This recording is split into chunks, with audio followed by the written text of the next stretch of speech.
From the beautiful city of Los Angeles, California, we bring you the Gimme Three podcast.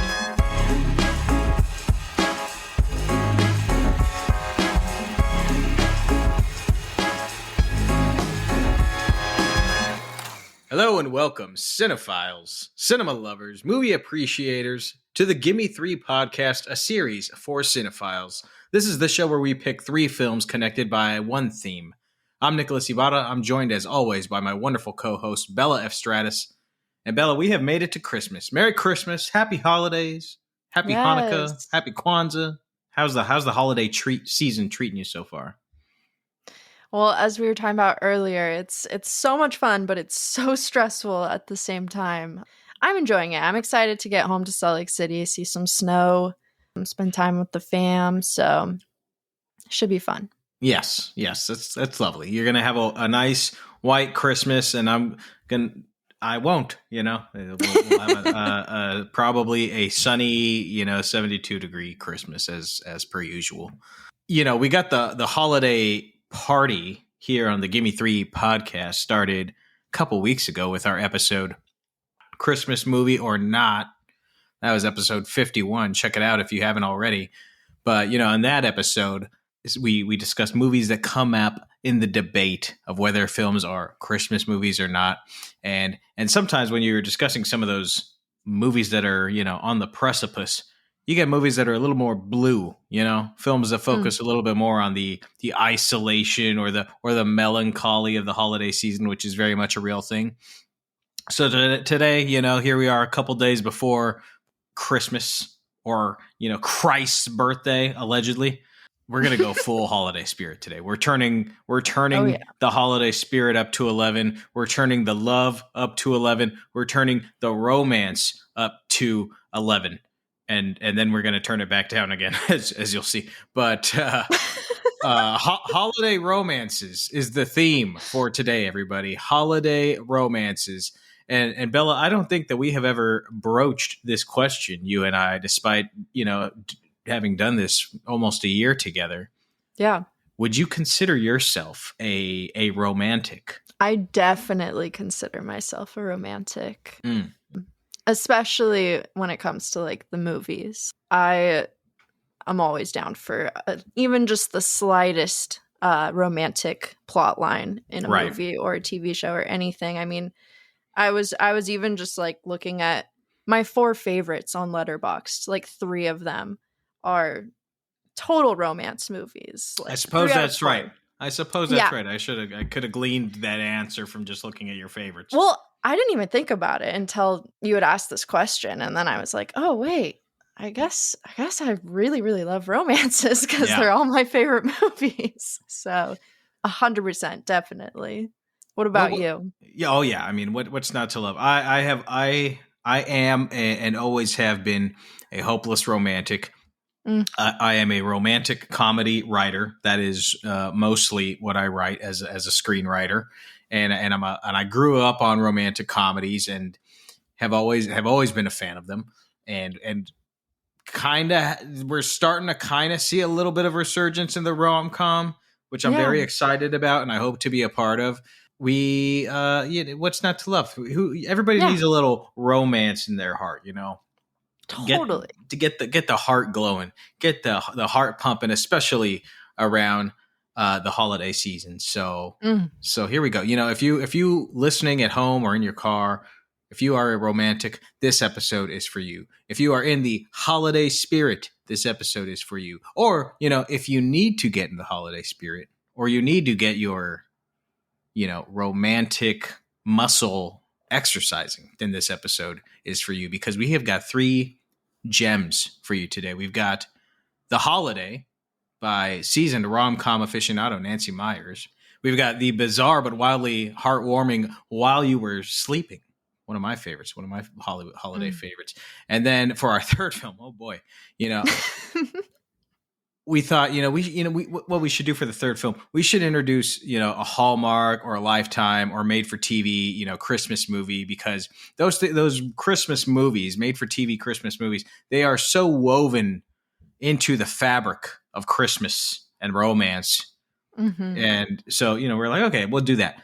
we start looking at, some of these movies, and it's totally overwhelming. There are hundreds of these goddamn made for TV Christmas movies. How are we supposed to choose? Like, come on. I know. And we went to you guys, the fans, and nobody gave the same answer twice on our Instagram.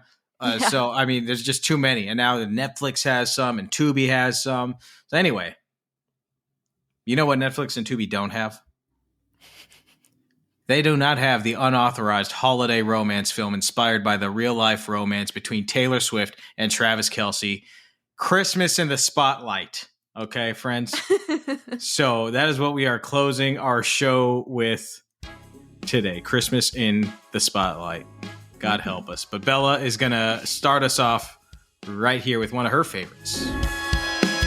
Yes, just as you said, rom-com legend Nancy Meyers' 2006 film, The Holiday, directed, written, and produced by Nancy Meyers herself, starring Cameron Diaz, Jude Law, Kate Winslet, and Jack Black, 4 of my absolute favorites. Cameron Diaz plays Amanda Woods, a driven and successful owner of a movie trailer business in LA with a very messy love life. After breaking up with her shitty live-in boyfriend, Amanda decides she needs a change of scenery this holiday season. A vacation, if you will. While searching online, she stumbles across an idyllic little cottage in Surrey, England. Lucky for her, the owner is also desperate for an escape. Introducing Iris Simpkins, a London newspaper columnist who has just suffered heartbreak again in her very toxic situationship. Heartbroken, lonely, and seeking a new adventure, Amanda and Iris agree to swap homes, Amanda's chic LA mansion for Iris's cozy cottage in Surrey. After making the switch, and after just a few hours into her stay in England, Amanda feels even more alone than she anticipated. That is until Iris's very sexy brother, Graham, played by Jude Law, shows up on her doorstep drunk and hoping to crash for the night. Quite the meet cute. As they get to know each other more, romance blossoms, and even though there are many obstacles along the way, Amanda and Graham simply cannot stop themselves from falling madly in love. Meanwhile, back in LA, Iris befriends Amanda's 90-year-old neighbor, Arthur Abbott, a Hollywood screenwriting legend played by Eli Wallach, who inspires her to really grab the reins of her own life, to find her gumption, as he says. Iris also strikes up a friendship with Miles, a hilarious and charming film composer played by Jack Black, and their immediate connection eventually turns into something more as they help each other rediscover their self-worth and love. I watched this movie for the first time just like 2 or 3 years ago, but it charmed my freaking socks off. Like, I cannot express how much I love this movie. It just awakens the romance or rom-com fanatic in me, and when it comes out, I'm sure I look insane. I'm honestly like so glad that it's funny. I'm glad that I have never been able to get my boyfriend to watch this movie with me. I've tried twice, last Christmas and this year, failed miserably both times, and then every time I watch it, I realize like it's for the best because I just get way too into it. Like, I'm like squealing, screaming, clapping, crying, laughing. Like, this shit makes me giddy. Oh my God. But yeah, anyways, before I'm gonna gush my heart out about this film, Nick, what are your thoughts on The Holiday? Had you seen it before? Tell me what you think. Be honest. This was a first watch for both Sonja and I. We had never seen this before, so this was a first watch. I mean, I'm a Nancy Meyers fan, acclaimed rom-com writer turned acclaimed rom-com writer director, and she she has a very particular signature way in which she writes her rom-coms, specifically how she writes her female protagonists. Yeah. We've heard of the new thing in rom-coms over the last like 15, 20 years, which I think is disgusting, is the manic pixie dream girl, Yeah. Well, Meyers writes the manic, neurotic, hyper-professional dream woman. That's her thing. Totally. That's kind of like the base for a lot of her lead characters. And nobody is able to embody this these Meyers, style, these Meyers tropes, quite like Diane Keaton, who has nailed it time after time in Meyers' work. Something's got to give, Baby Boom, Father of the Bride. Yeah. So the first act of this film, we have what felt like to me Cameron Diaz and Kate Winslet. I love them both. Obviously, both tremendous, legendary actors. Yeah.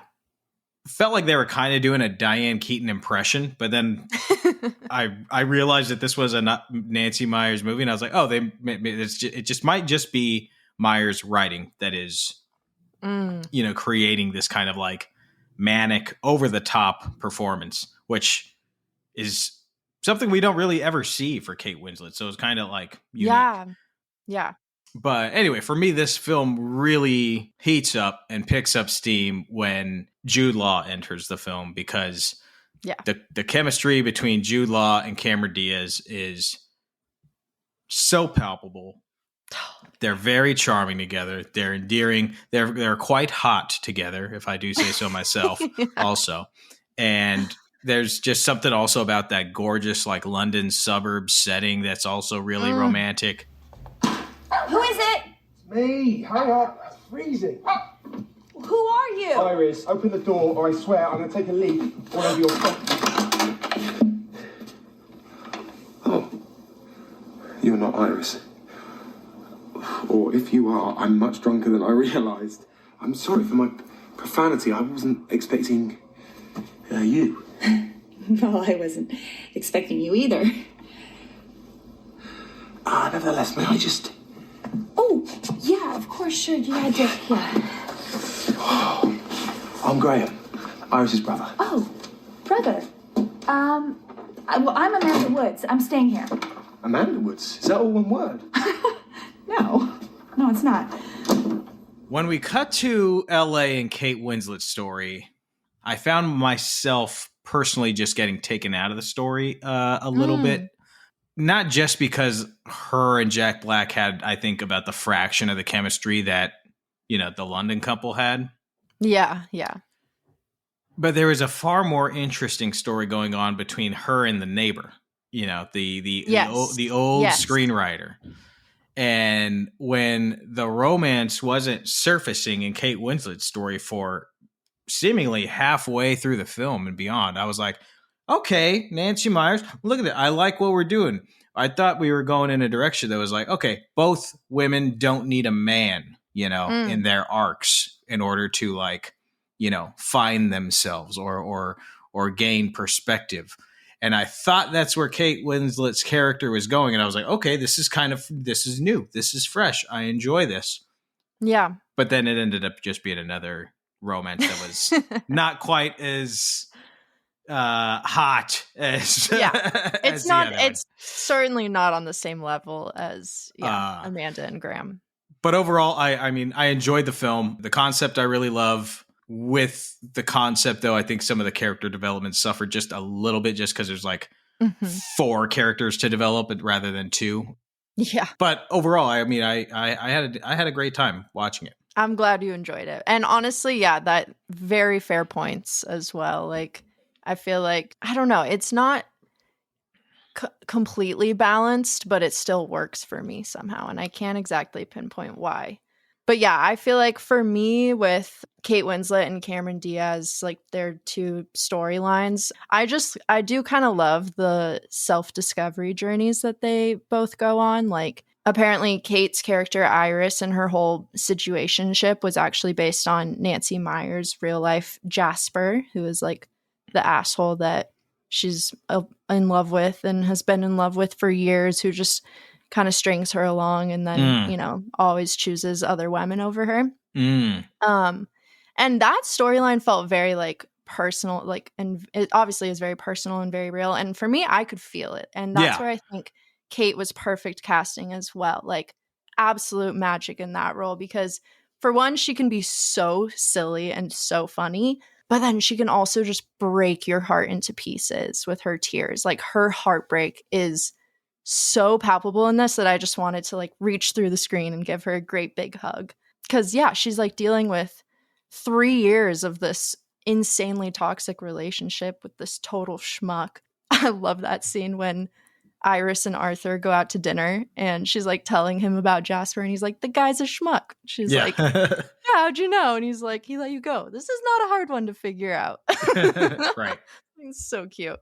But yeah, and then, we get to see her find her gumption and like really stick it to the man, if you will. The man being Jasper, this like manipulative man-child. Ugh, fucking hate Jasper. And I love that moment when she like slams the door in his face and she just unleashes this like primal scream. But it's still so Kate Winslet, like still so like cute and sweet.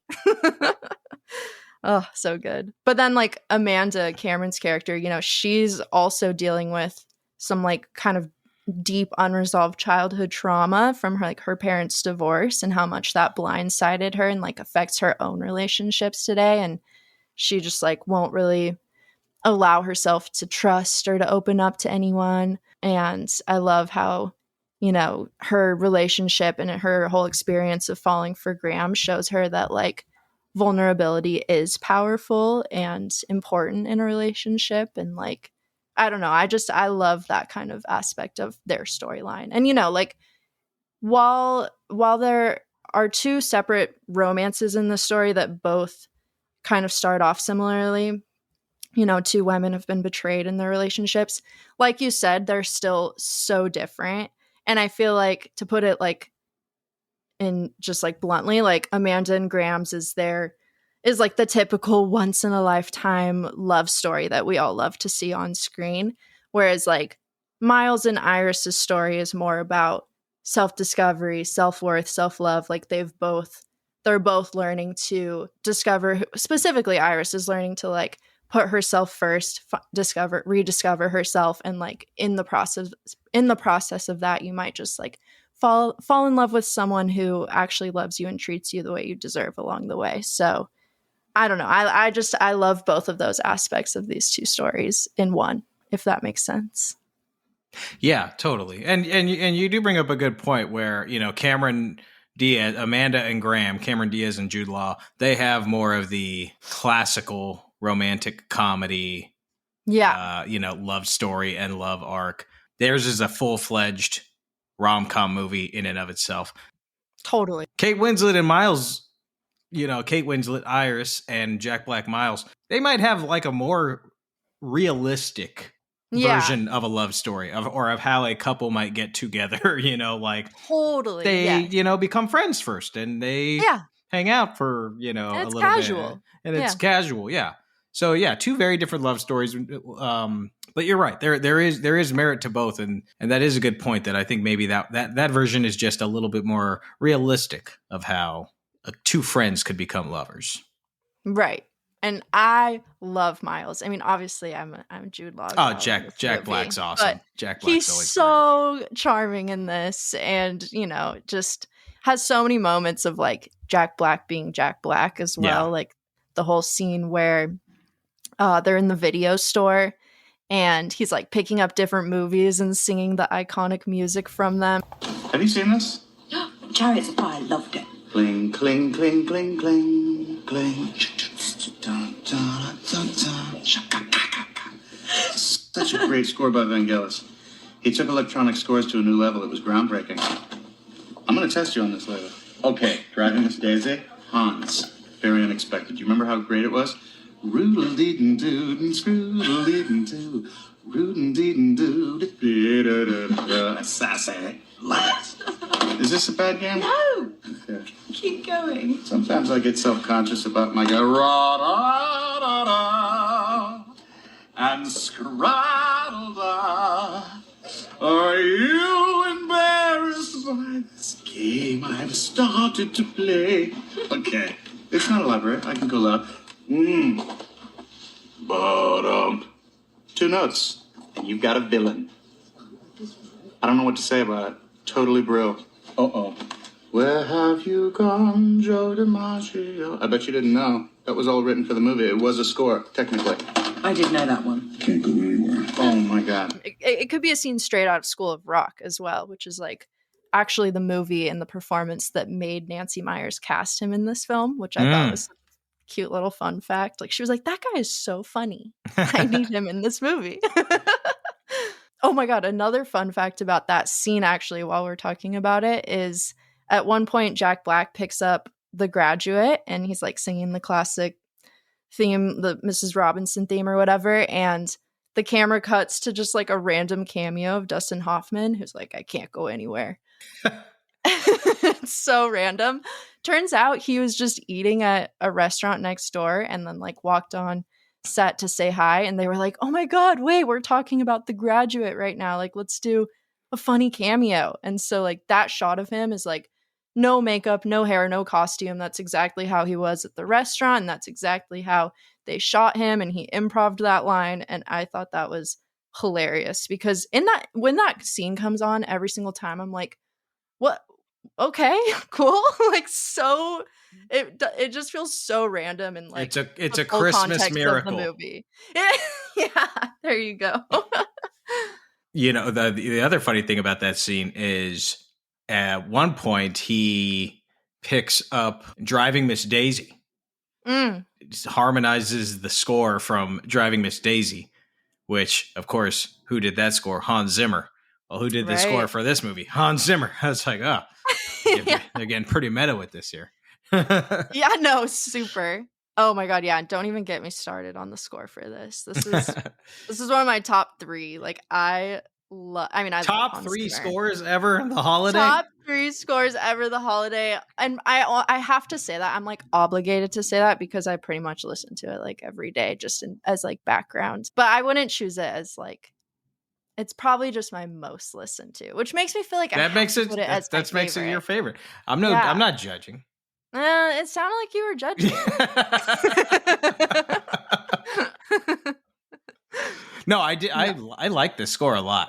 I just love a good holiday romance score. This one and the next one we're going to talk about, I really liked a lot. And it's just like they do exactly what they're supposed to do. They like, there's some sort of string voodoo that they use that like soon as they start playing it, something happens to your heart and something happens to your eyes and they get very teary and moist. I don't know what it is, but it's some composer voodoo. It really is. This one is so magical too. And I think especially for this film, like I really truly feel like this score kind of completes the movie. I love just like the simplicity of it. It's just a piano and some strings, and yet it's like it works so well. And that final at the end when Amanda has like said goodbye to Graham and she's heading to the airport, and the driver's like, how was your holiday? And she says, the best ever. And as she's reflecting on it, she like finally cries for the first time in years. And the score, I just love the score in that moment, because the piano notes literally sound like tears falling, and they perfectly match the tears falling down Cameron Diaz's face with her beautiful piercing blue eyes. It's so iconic and such an emotional scene. I don't care how cheesy it is. It makes me cry every single time. Well, the part that got me is... Yeah, what got you in this? The Iris's new friend, the neighbor, Arthur. The whole movie's been kind of building up to the WGA wanting to get him to do this retrospective on this old screenwriter's career, and he's been pushing it off, I don't want to do it. Iris convinces him to do it because she wants to be there, and she cares about Arthur, and she's like, this is going to be good for you, man. People care about you. They care about your work.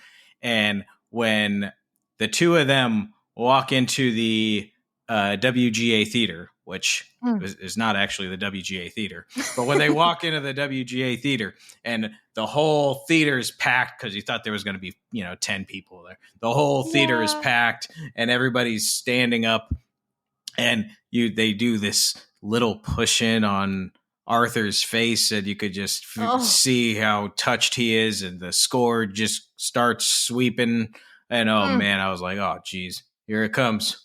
Yep. Here come the waterworks. Gets me too. That scene gets me too. And the little like jump he does onto the stage, up the stairs. Yeah. I can't believe he was actually 90 years old when they filmed this movie. Oh yeah. Yeah, and lived several years beyond this. I think he lived until he was 98 or something. Nuts. And kept on working. So, one of crazy. One of the all-time greats. Eli Wallach.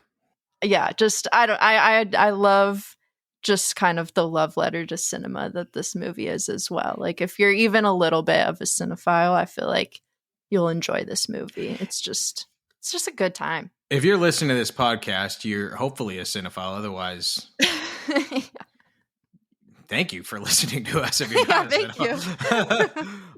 But this is a good movie if you're a cinephile to watch during the holiday season because it is so inside baseball with the film references, the meta film references, like rom-com lore. And, there's a lot of references to movie scores, as Bella mentioned. And there's a lot of references and like cheeky play with movie trailer tropes because Amanda's a movie trailer editor. So, and I thought those elements of it, especially those cutaways to the movie trailer bits, I thought those were so hilarious. Okay, I'm so glad. I could have used a few more of those. Hate this? Oh, I could have used a few more of those, honestly. I thought they were so good. Well, and apparently they got like the actual guy. Yeah, the trailer voice guy. Yeah, the trailer voice guy, which makes so much sense because it sounds exactly like him. It is him. We need a new trailer voice guy because for the last, I would say, decade, maybe a little less, trailers have, in my opinion, really fallen off. I agree. Don't inspire much, and they mostly are just a music video / highlight reel. We need a trailer voice guy. Yeah, because now they just show the whole movie. They just show the whole movie. Yeah, if we had the trailer voice guy, he might break it down for us a little bit. He just breaks it down. It's in a world where there's a guy and a girl and this, or in a world where there's a bank and these guys and there's guns. It's like, great. Just tell me the bits and the bobs. Yeah. And I'll spend my money accordingly.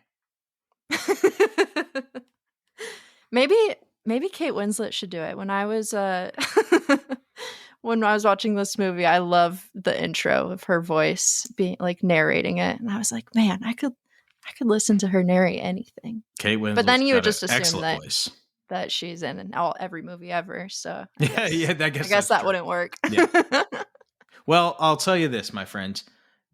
Nicholas Ibarra is available for hire. If you guys are looking for a new trailer voice guy, you could add a little bit of bass to my voice, and there you go. It'll work just fine. Yeah, no, I love this movie. Highly recommend. Yeah, I also recommend. Full endorsement. The Holiday. Perfect. Damn good time. I believe it's streaming on Prime, although I'm pissed because when I tried to watch this on Prime, it was pixelated the entire time. Oh. I don't know if that's allowed to say, but yeah, so I ended up they are not a sponsor of us. So you can say whatever. I'm scared they're going to come for me. No, I ended up renting this on Apple TV, and it was beautiful. So it is what it is. Or, what you could also do, my friends, is if when you go on a streaming site and sometimes it's all pixelated, or you get the buffering thing and you're just like, God damn all this shit. Why do I pay for this shit? Here's what you do. You get in your car. As you're driving, you look at all the wonderful Christmas lights around your neighborhood. You turn on some Christmas jams and you drive directly to your local video store and you pick it up there. You bring it home. Watch it on the old DVD and or Blu-ray and or Laserdisc. All right, second film of the day, 1995, While You Were Sleeping, directed by John Turteltaub. It's rated PG, my friends. You could watch this one with the whole family this holiday season. They don't really make these like adult / family joint movies anymore. This is rated PG. The whole family could watch this thing this holiday season if you're looking for something the kids and the the parents can enjoy. I don't know if the kids will enjoy this necessarily, but they could watch it. Even Barbie was rated PG-13. Yeah, Anyways, that's crazy. I digress.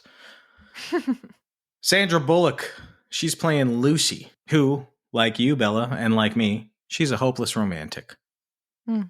She talks about how, as a child, this one also starts off with a big, long voiceover monologue. Yeah. She talks about how, as a child, she would always ask her pop and, about her mom, who passed away when she was very, very young. She doesn't just ask about her mom. She wants to know how her and her dad met, how they fell in love. She's always reading Sleeping Beauty and these other romantic fairy tales. But as an adult, Lucy is not living a very romantic life. She works at a booth on the L, which is the public train system in Chicago, if you've never been to Chicago.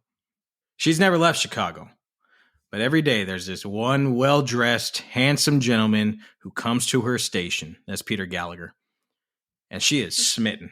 She is more than smitten, actually, because she's a romantic, remember? She wants to marry this man whom she's never spoken to, She has to work on Christmas Day, by the way. Poor Lucy. Has to work on Christmas Day because she is the only one of her coworkers with no family, because her father also passed. Here we're getting blue again, but don't worry, It's going to turn around. But on Christmas, here he comes. Her dream man reappears, but he falls on the train tracks. And being the good person that she is, Lucy rushes over to rescue this man, saves this man's life.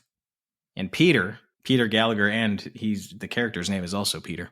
He cannot thank her. You want to know why? Because he's in a coma. At the hospital, Peter's family is just shattered. They're hysterical. One of his relatives has a bad ticker, and she's about to have a friggin' heart attack. And through some confusion, some misunderstanding, Peter's family is led to believe that Lucy is not only Peter's savior, but also his fiancée.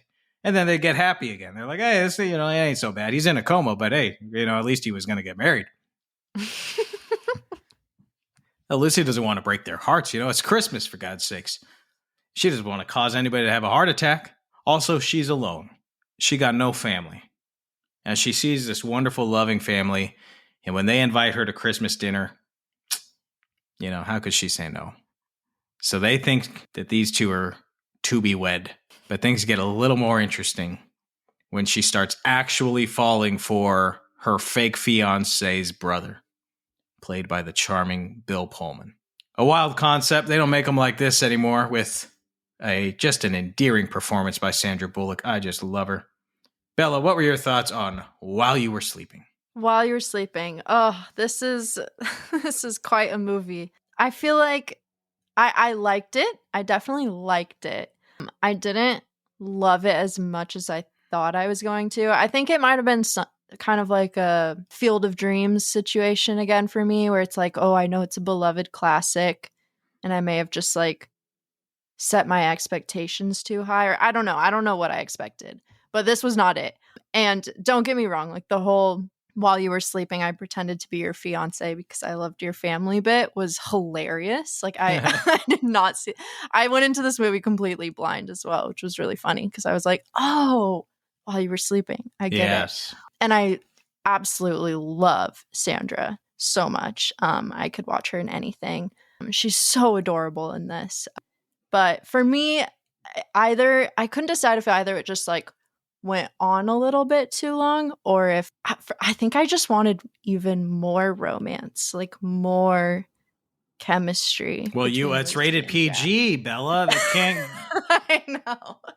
That's what I realized. I was like, this sounds so bad, but yeah, I wanted more. And for PG, if it's great. Filth you're looking for. No. I don't know. I don't know exactly what it was, but it might be that Bill Pullman also is just not my cup of tea as a romantic lead. Yeah. But still charming nonetheless. Mm-hmm. I wasn't ew. Yeah. He was just I felt like he was so intense in this. I was I felt like he thought he was filming an erotic thriller. And that was just not the vibe at all. But I did read that I guess he tried to quit this movie as soon as they started filming. So I'm oh, maybe he was just not really having a good tense time the whole time. Yeah, it's correct. Yeah. Maybe But overall, this movie is really fun. It's hilarious, and it's very funny. and it's just so like of its time, which is always it's always fun to like go and watch. Yes, I love this movie. I hadn't seen it since I was 10 years old. Oh wow! But kind of like we were talking about with Sister Act the other day, which I had also not seen in years and years and years. I just remembered so much of it, and so much of the visuals stuck with me. So much of Sandra's performance stuck with me. So, which says something. It's got that kind of like, when you have such a wild concept for a film, some of the plot points just can't help. They can't help but dig their claws into you and never turn back. For me, this film, although technically it is a rom-com, it is technically, structurally a romantic comedy, and there is romance within it. I think the romance is secondary to Lucy's journey in the film. From the time that she is a young girl to becoming a full-grown, independent woman, what she is, even when we meet her, she's a full-grown, independent woman. She is obsessed with fantasy and romance. She reads fairy tales. She's smitten with a guy she's never talked to before. All fantasy. It's all fantasy. What is she sweeping under the rug? She's sweeping under the rug. And again, because it's rated PG, this is a family film. They don't really explore this in depth, but in Sandra's performance, it's there. She's sweeping under the rug that she's depressed. And in this movie, she is grieving. Lost her mom when she was young. When the movie starts, she's recently lost her father. She is a grieving woman. So what I love about this film is that in her mind, she wants some sweeping romantic love story. That's not what she needs. She does not need some sweeping romantic love story. She does not need a Prince Charming. She doesn't even really need a lover, per se. What she needs is love. And she finds that in Peter's family. She finds a new family. And I think that is more important. That is higher than the romance in this film, which may be what you were missing, which is also my bad because I hadn't seen this movie in so long. I was just like, oh yeah, holiday romance while you were sleeping. Maybe less romantic, but more, I think, impactful. Really important to have family around this time of year. Are you, are your parents with you? No. My mom died when I was really young. And a couple years ago, my dad got sick. And we moved from Indiana to Chicago so we could go to a research hospital. Research? A medical term for very expensive, huh? Yeah, exactly. I had to quit school and I started working for the CTA. And about a year ago, he decided he had had enough research and he passed away. My wife of 51 years passed away 2 years ago, February the 9th. Sorry. Yeah, it was a rough time for me. Yeah. But Ox got me through. You're good friends? The best. Lucy, the Callahans, well, they took me in as part of their family. I'd never let anyone hurt them. Neither would I. I believe you wouldn't. And I love, what I really love, this was, as a screenwriter, I just, goddamn, the bookends of this movie, she delivers the final lines of the movie. I just wanted to jump up in my living room and applaud, because the beginning of the movie, in her opening voiceover, she's talking about how her father always says, like one of the first lines of the movie, she says, my father always said, life doesn't always go as you planned. And you think it's like, oh, okay, this is going to be bad, because it goes from that line and cuts to her working the toll booth on the L. Right. It's like, oh, fuck yeah, you're right, man. Life doesn't always go as you plan it. Mm-hmm. And we could all relate to that, like, immediately. Yeah. But then the end, when she finds love, not just with little too serious baby brother Jack, but more when she finds love with herself. And she brings that line back and she says, life doesn't always go as you plan, but I'm happy it didn't. It's like, fucking A, man. What a great bookend. What a great way to think about life here at the end of the year. You know, it was very, It's a Wonderful Life, that ending, I felt like. Yeah. Actually, I love that. Yeah. I feel like for me, I literally wrote in my notes, like, I need a rewatch because I feel like it was preconceived notion of like, okay, we're watching this for a holiday romance. And I totally agree with what you said, that this is honestly less a romance and more just like a character study, if you will. And Lucy is a fantastic character. Mm-hmm. Mm-hmm. And talking about your scores, Bella, I mean, I really like this score too. This score I thought was great. And I went and listened to it after watching it. So Sonja came home and the movie was almost over. We were like going into the third act of the film, and she was like, yeah, just sit down. And like, she finished watching it, and I could tell she's like, this movie's kind of ridiculous, you know? Mm-hmm. But that wedding scene, you know, they have this wedding scene in the hospital where she's going to, in theory, marry her dream man, Peter. But then she comes to her senses and she makes that big speech. I was never engaged to Peter.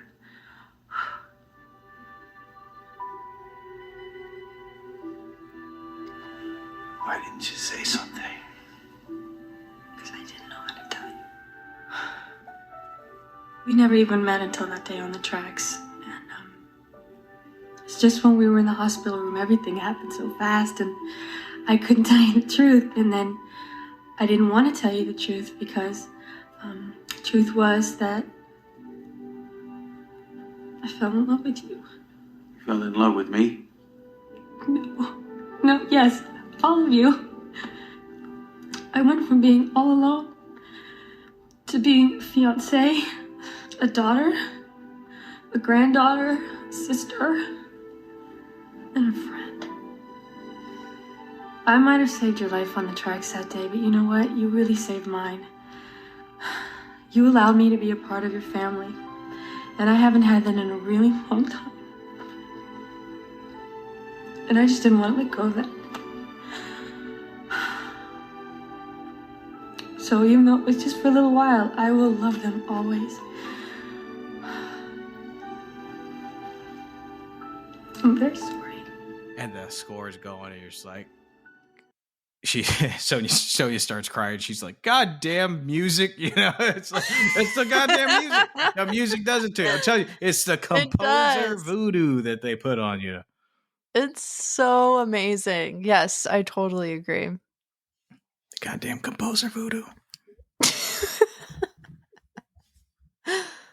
I do have here give me three pieces of trivia for While You Were Sleeping. Okay. The original screenplay was actually about a woman in a coma and a man pretending to be her fiance. But so many of the execs were like, that is creepy. That is a little too predatory.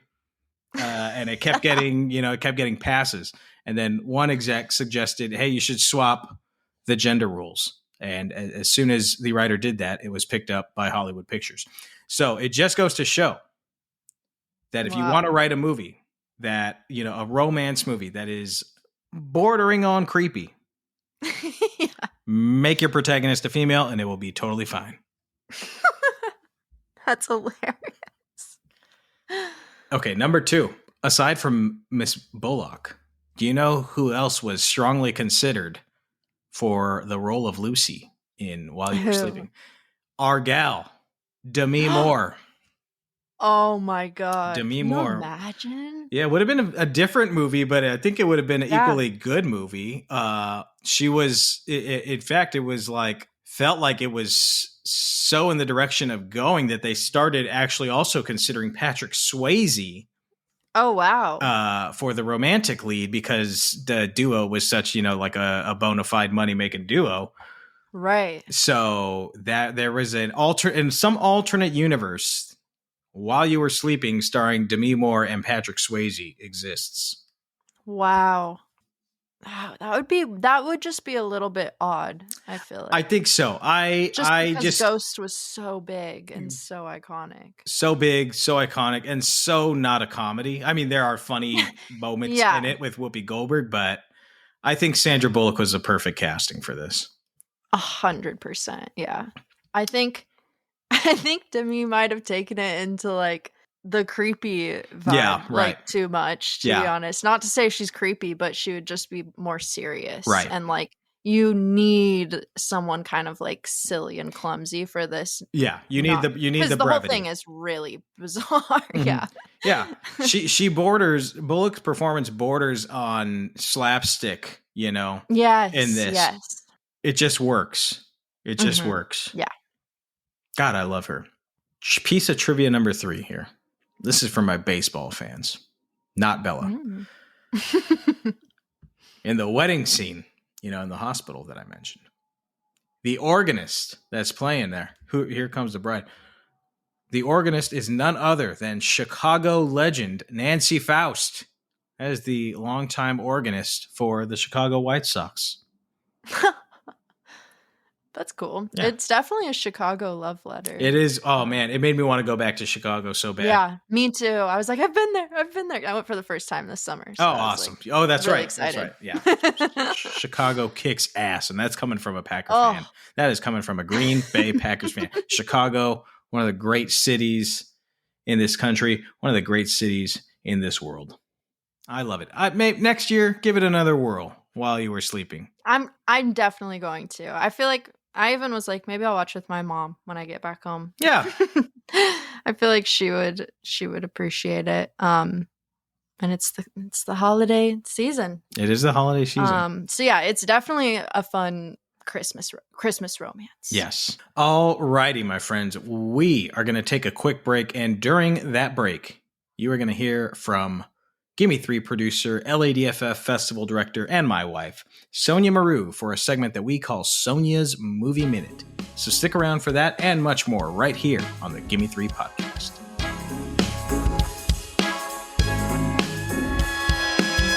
Hello, I'm Sonja, and this is my Movie Minute. It's that time of year when people relish in their holiday traditions.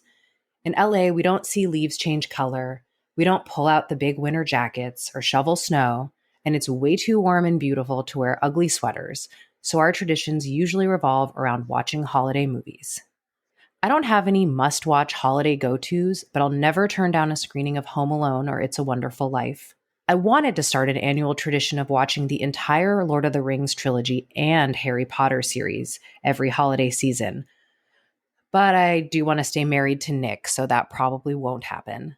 This year, I rediscovered one of my cherished holiday rom-coms, 200 Cigarettes by Risa Bramman Garcia. It isn't a Christmas movie, it's a New Year's movie, a holiday that I think can be mined for as much fun and pathos as any other holiday.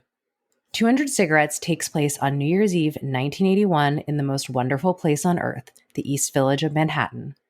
It follows several 20-somethings as they hunt for sex, love, and excitement before the clock strikes midnight and rings in the magical year of 1982.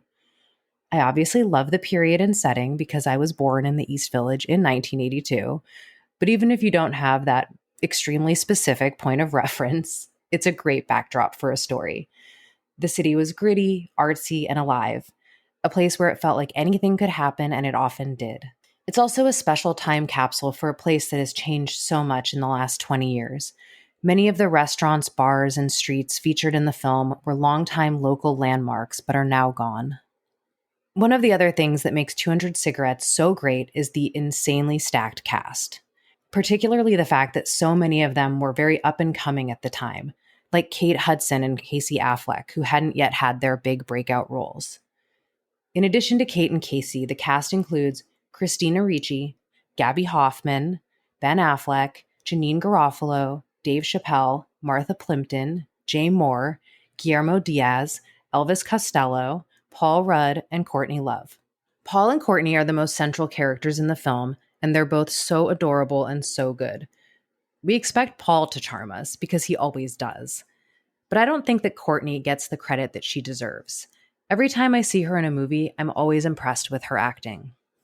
A fun and impressive fact, Risa was the casting director for True Romance, one of my favorite movies and one of the all-time perfect casts. This probably explains how she assembled such an amazing cast for 200 Cigarettes. The final piece of the trifecta that makes this movie so great is the soundtrack. The film is an MTV production, and they spared no expense on music licensing. The track list is even more stacked than the cast, and it carries us through this lusty and exciting New York night. It's a crime that 200 Cigarettes isn't available on any streaming platform, even to rent or purchase. I went out and bought a DVD. So Paramount, get it together and get this movie online so everyone else can add it to their holiday rotation.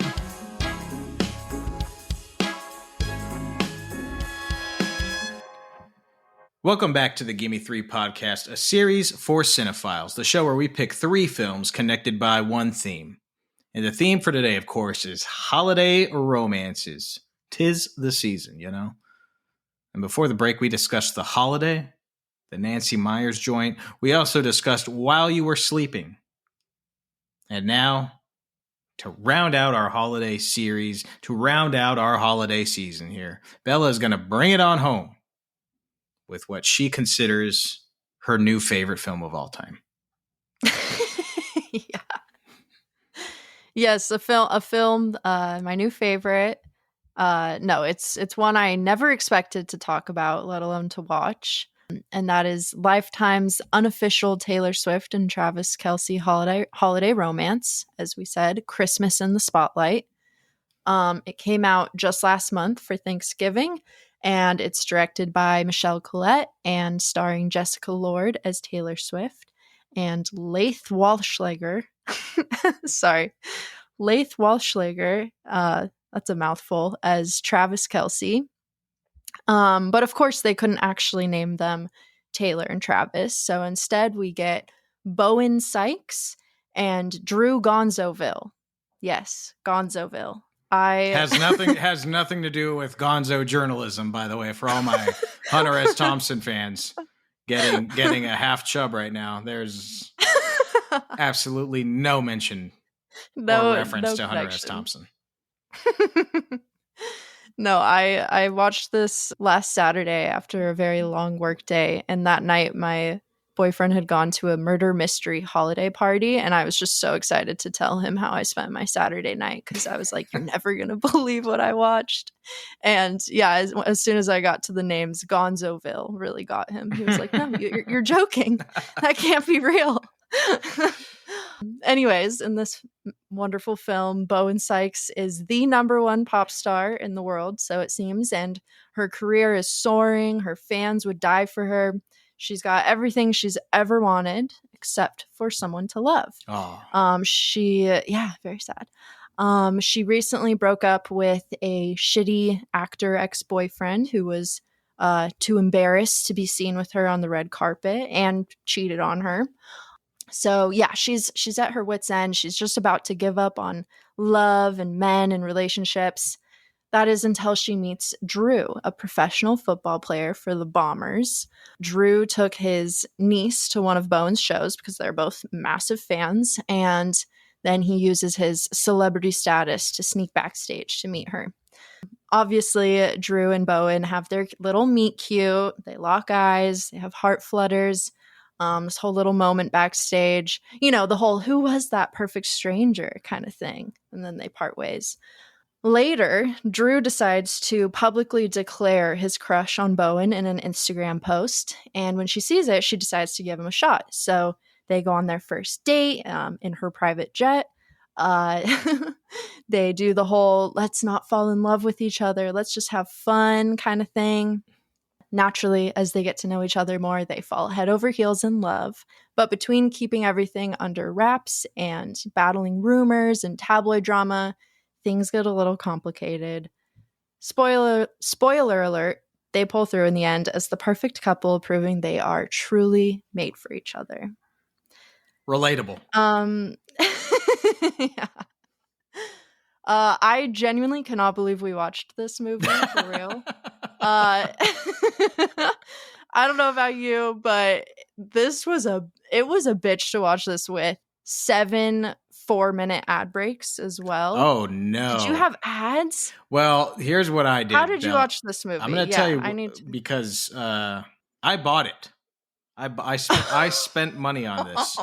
You could buy on YouTube. You can buy the whole film for $5. Five measly bucks. So I said, you know what? I'll buy it. Worth, yeah. Wow. So you didn't get Henry Winkler's pharmaceutical ad? I wish. No, now I regret it. Oh my God, it was every single ad break, and it was so hard to get through. Let's talk about that instead. Yeah. The Fonz pushing pills. Let's talk about that. No, I couldn't believe it. I was like, oh, it's just so hard to take this man seriously. But okay. Anyways, yeah. Let me start off by saying that making movies is incredibly challenging. And and having worked on some made for TV movies in my time, making these kind of movies is especially hard because you are given so little time and you are given so little money. And another thing that I will preface here is that with these made for network, made for TV, holiday romance movies, this is true.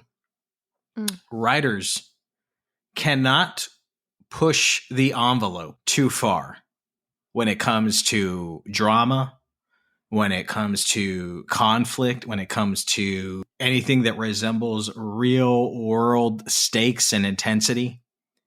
You know, because a lot of people will watch these films solely for the purpose of comfort food. You know, they want to throw it on. They don't want to stress out. They don't want to be reminded of this horrible, horrendous sham that we call existence. You know, they want to feel good.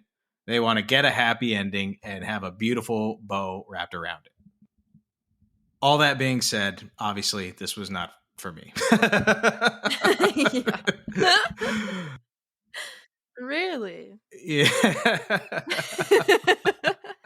I'm so surprised. Well, I'll say this. For the first 15, 20 minutes, I was like, all right, this it ain't so bad. You know? I agree. I was like, all right, I'm not loving it, but I'm into it. But then, yeah. I don't know. At one point, I was like, you know what? I think that's quite enough of that. And I had to step away for a couple days, and I pressed pause, and thankfully I started it early, days in advance in preparation for this episode. So I was able to take a break, and Good. I listened to the blackest, most demonic grindcore metal that I could listen to just to cleanse my soul after watching the first half of it, and came back to it. I don't really know what else to say beyond.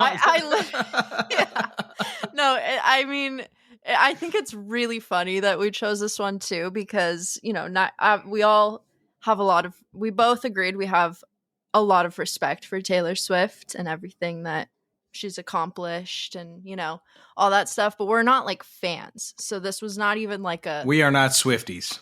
Yeah, we're not Swifties. I don't care about football. I don't know anything about what's going on with Travis Kelce besides the fact that he dates Taylor Swift. So it was just a really funny thing for us to pick because we have no valid connections to these unofficial characters who are obviously definitely Taylor Swift and Travis Kelce. Right. I mean, there's even there's a whole line. I think we could talk about I wrote down some best quotes because that was really what I got from this movie is some unforgettable lines. Yes.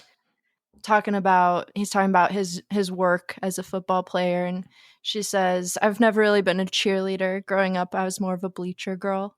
It's okay. I know that song. Yeah.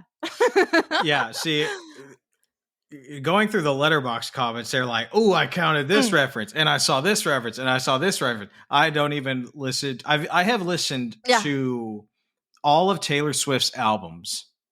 Okay. Exactly one time. When a new album of hers comes out, I listen to it because, I want to be hip with what the kids are into. I don't want to be one of those old grouchy guys that's just like, oh God, that's not what the music was when So I'm one of those grouchy guys. So I listen to it, and it's like, okay, there's that. Yep. But I did not get any of the references, of which, if you are a Taylor Swift fan, apparently like every other line of dialogue is a reference to, some song or one of her lyrics or something. If Taylor Swift has a thing with puzzles, I need to know, because so much of this movie was about her love for puzzles. That just says it all. Right there, doesn't it? Yeah. I know they're trying to avoid drama and like stuff that's too spicy or intensity, but puzzles, for God's sakes, I was just like, good God, could this be any more boring? Yeah, like the worst thing that happened was they couldn't find the the fucking puzzle piece, and that was the payoff of the film. He delivered. He gives her the missing puzzle piece, and it's like, Jesus Christ. Yeah, that ending, my jaw dropped at that ending, because we finally get to Christmas after the whole movie. Let me just say, this was not Christmas enough. Yeah, there's Christmas trees everywhere. That is my biggest note of the whole movie. I agree. What the hell? There's no Christmas until the last 4 minutes, where he gives her the missing puzzle piece, and she's framed the puzzle for him, and the niece says touchdown, and they kiss, and everyone laughs. And then boom, credits. That's it. I forgot nothing more. Nothing less. I forgot about the touchdown line. Touchdown. I was just sitting there, like, jaw on the floor. What the hell did I just watch? And that was the ending. That was the ending. I have literally had more romantic adventures trying to find a toilet to take a shit in public. I have had more romance in my life trying to find public places to drop a deuce. There is not a lot going on with the romance. If you're looking for a lot of romance, probably look elsewhere. Yeah. If you are a football fan, here's the other thing. So I am a big football fan. Right. It takes up far too much of my life. So I know about Travis Kelce. And so in real life, Travis Kelce has a brother, Jason Kelce, who is now retired, but was probably the best center in the league. In this movie, they are on the same team. And Gonzo's brother is the quarterback of the team. And Gonzo's the wide receiver. The thing, there's a lot of things where I was just kind of like, what the fuck? But there's one thing that really, again, I know how hard it is to make movies. I know how hard it is to make these kind of movies. But this is just unacceptable, because this is easy goddamn research here. There is a moment in the script where Gonzo, mid-season, is just offered a new deal from a new team, from the LA team, so he can be closer to Bowen Sykes. Is that her name? Bowen Sykes.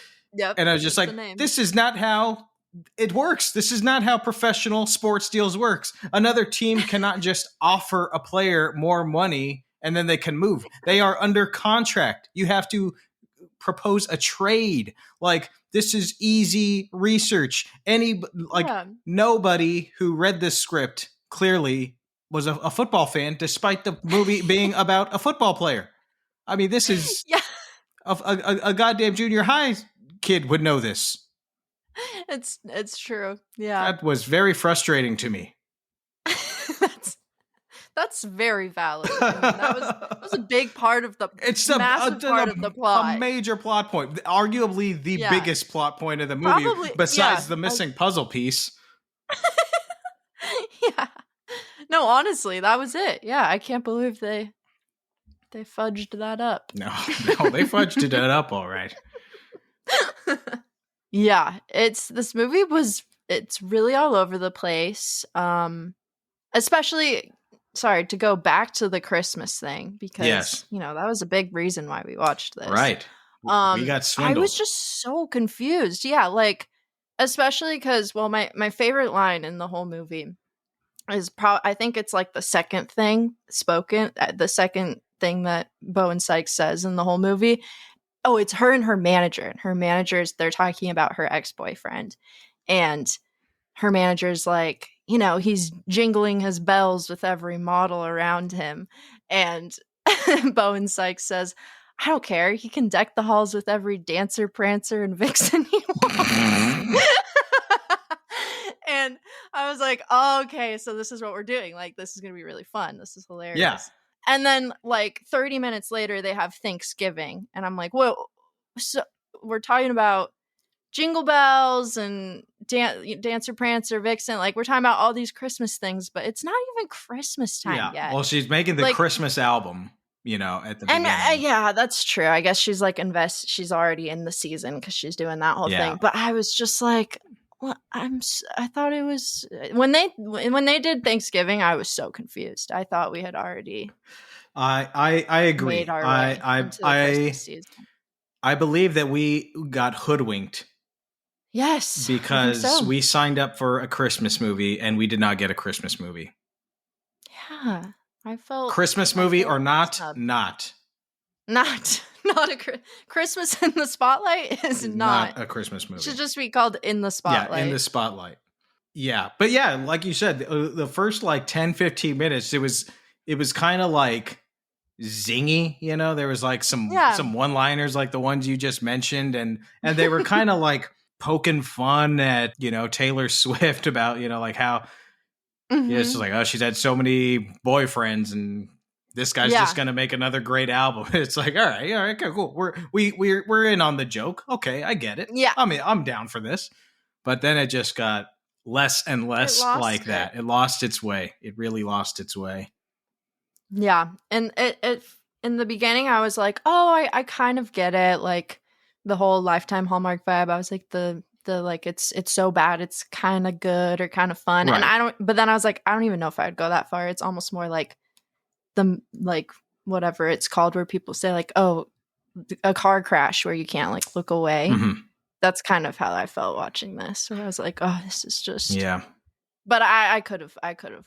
You could have looked away. Yeah, I did. I did for 2 days. Yeah, you did for 2 whole days.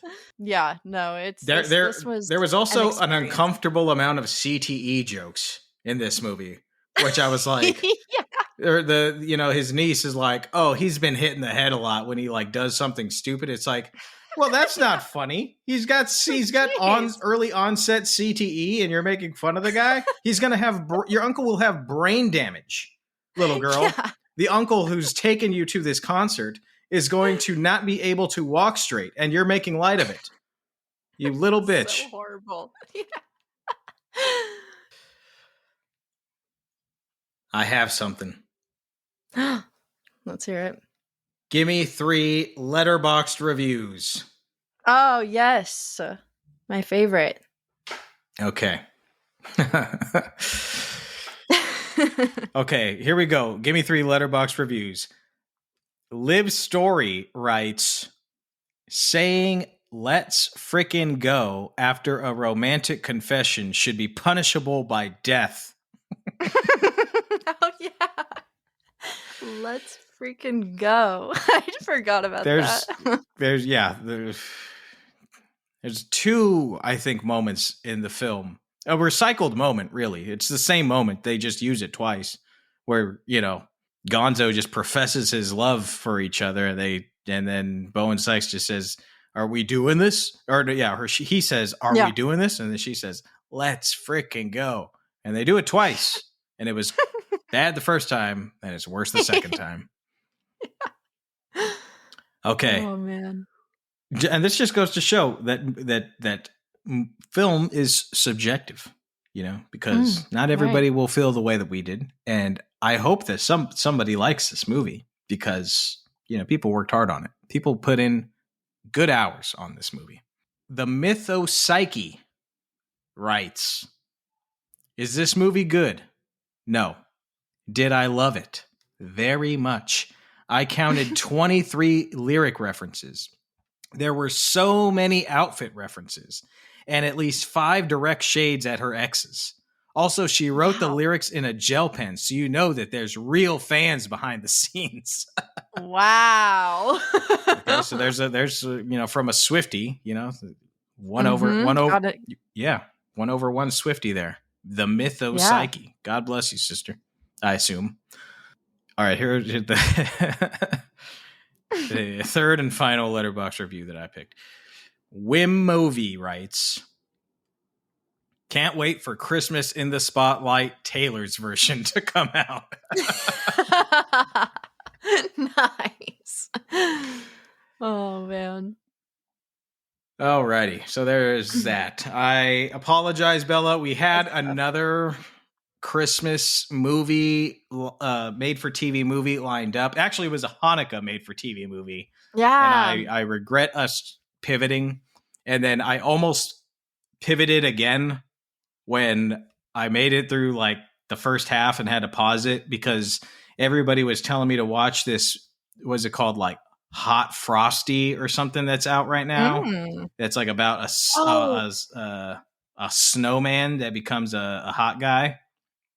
Oh, and I was like, all right, well, that sounds ridiculous. I wish I'd chosen that. Yeah. And it's all the rage right now, but I didn't want to change it again because I already changed it twice on you. So anyways, this one's on me, Bella. This one's on me. Honestly, it was an adventure. I can say that I've seen it. You're one of the few. Yeah. Yeah. I got some good quotes to pull out anytime I need. So hey, anytime you come across a moment that you are just overcome with emotion and you see something that's just like, God damn, that is so beautiful. That is so romantic. You just go, touchdown. Touchdown. And credits. Oh, man. Christmas in the Spotlight. Christmas in the Spotlight. There it is. So if you have seen Christmas in the Spotlight, please let us know your thoughts on it. Please. Yes. Also, of course, if you've seen The Holiday, if you've seen While You Were Sleeping, let us know what you think of those as well. You can do that by scrolling down to our episode description and clicking the link that says send us a text message. You can also message us on Instagram at Gimme Three Podcast. That's GIMME, spell out 3 podcast. Gimme Three Podcast. Bella, tell the lovely folks where they can find you on the socials. You guys can find me on Instagram at Portrait of a Cinephile or on Letterboxd at Beth Stratus. That's just B and then my last name, F Stratus. You can find me on Letterboxd, on Instagram, and on Blue Sky, all at Nicholas Ibarra. On Twitter, also known as X, at Nicholas P. Ibarra, and the P stands for poinsettia. Love it. And of course, if you love the Gimme Three podcast and you want to support us, there's a few ways that you can do that. You can set your episodes to automatically download on Spotify or Apple Podcasts. That really, really helps out our show. Or if you want to do it a little more fiscally, you can go to our Patreon. There's a link in our episode description for our Patreon account. And for just $5 a month, you can support our show and you get monthly bonus episodes where we give spoiler-free reviews from Bella, I, sometimes Sonja. So please support the podcast if you dig what we do. That is a wrap, my friends, on the holiday season. God bless you all. Have a great holiday season. Hope you are spending it with loved ones. And we will see you at the movies.